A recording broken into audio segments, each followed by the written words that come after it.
Hi everyone, I'm Erica Wolf. I'm an instructor at the Crescent School of Gaming and Bartending in Las Vegas, Nevada. Today we are going to be talking about opening and closing a table. This is, again, something else you need to be able to do. Before we begin, I need to let you know, please, before you take this class, make sure you understand your stack values, all right?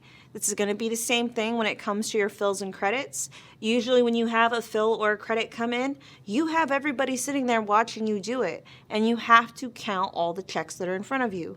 And usually that process will go by faster if you know your stack values. And the same thing will apply when it comes to opening and closing a game, all right? We have gotten some complaints about people having a difficult time doing that, and that's because you're not taking your stack values seriously. Along with doing your guys' bonuses, stack values are going to help you so much with handling any bonus that is thrown at you, like any pay ratio, you know what I mean? So let's get into it. We are going to be starting with closing a game. This is my favorite part, okay? Usually when you end up closing a game, that means you get to go home, and that's great for me. So usually this will happen when you have a dead game. When you have a dead game, that means you have no players at your game, all right? You're standing here thinking about life, and then your supervisor says, bring up the lid. That means, a lot of noise, guys. Pull this bad boy up, all right? When you go to do this, a lot of times it's going to be underneath your game. Sometimes a little bugger falls over and it's laying on the ground. If that happens, you need to make sure when you kneel under here to pick it up, keep your head above the game. Never put your head underneath a game, all right? Keep your head above the game whenever you're grabbing something from here, from underneath your game, all right? So, before I put this up, or before I end up putting it in the way, I make sure I clear all my little cards, get everything out of the way.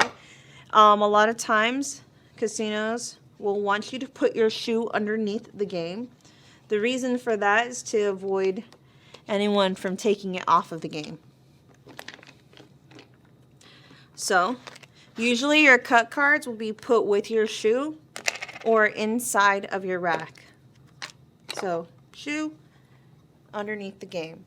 When it comes to the cards, your supervisor will be taking the cards. Never leave cards on the game unattended. If your supervisor steps away from a closed and locked game and the cards are still there, take it upon yourself to take them with you to the podium. Do not leave them there unattended. So, another thing to keep in mind when you guys are closing a game and you guys have cards, sometimes you guys will have like two sets. One is in a machine, one you are dealing. Make sure that if you do have a machine that has another set of cards in there, you want to clear it and get all those cards out, all right? And then keep them separate, all righty? Now, don't forget, this is called the lid. So, usually what you want to do is set it in front of you, leaving enough space so that you can pull out some color and run it down. So, what you're going to do is you're just going to stand here, check your game, make sure that everything is organized. If you have any incomplete stacks, please put your lammers in place. Any purple or black is incomplete, make sure you put your little lammers in place. And you're just going to stand here and wait for your supervisor to come by with a paper. This paper is going to be your closing slip, okay? Do not touch anything out of here, meaning like don't pull it out onto the layout, getting ready for your closing until your supervisor comes by and asks you to. So usually they'll be like, all right, run down the purple. When they say run down the purple, that means that they want you to remove all of it. And then size. Then run one down to prove everything, all right? Then you'll be like, all right, 20,000, 20,000. You guys can count together. It's usually helpful. It makes the process go by faster when you are closing your game. They're going to tell you black. Usually black and up, they will have you prove, okay? And then they'll be like, alrighty, 8,000. 8,000 in black. Then you can put it away.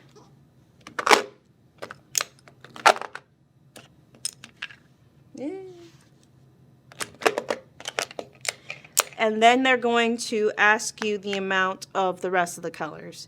Or you guys are just going to count it together, which I'll be like, all right, 1,000, 2,000, 3,000.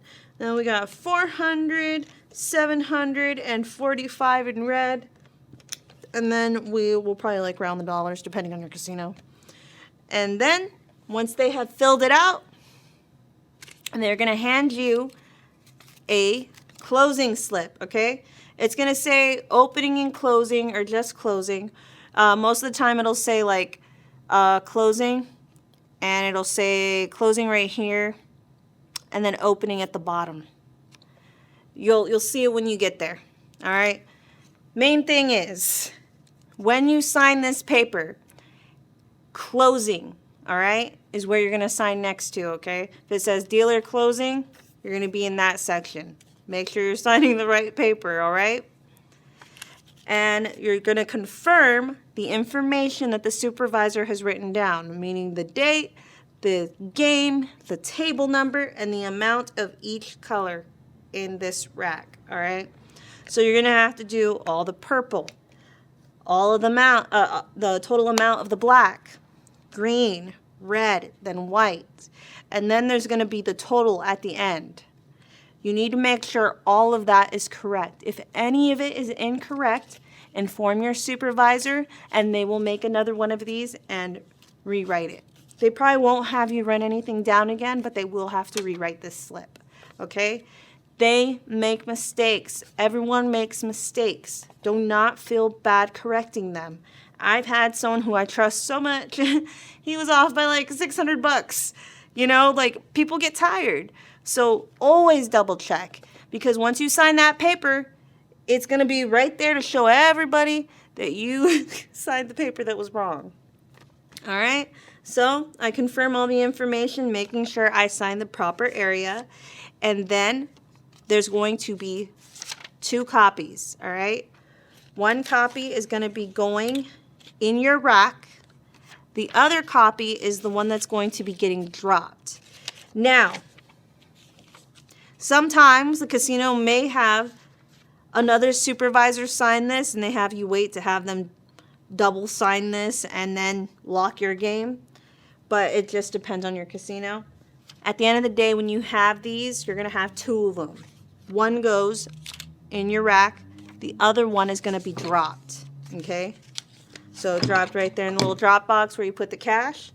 Make sure that the closing slip is in an area where it's going to be visible when you have the lid on.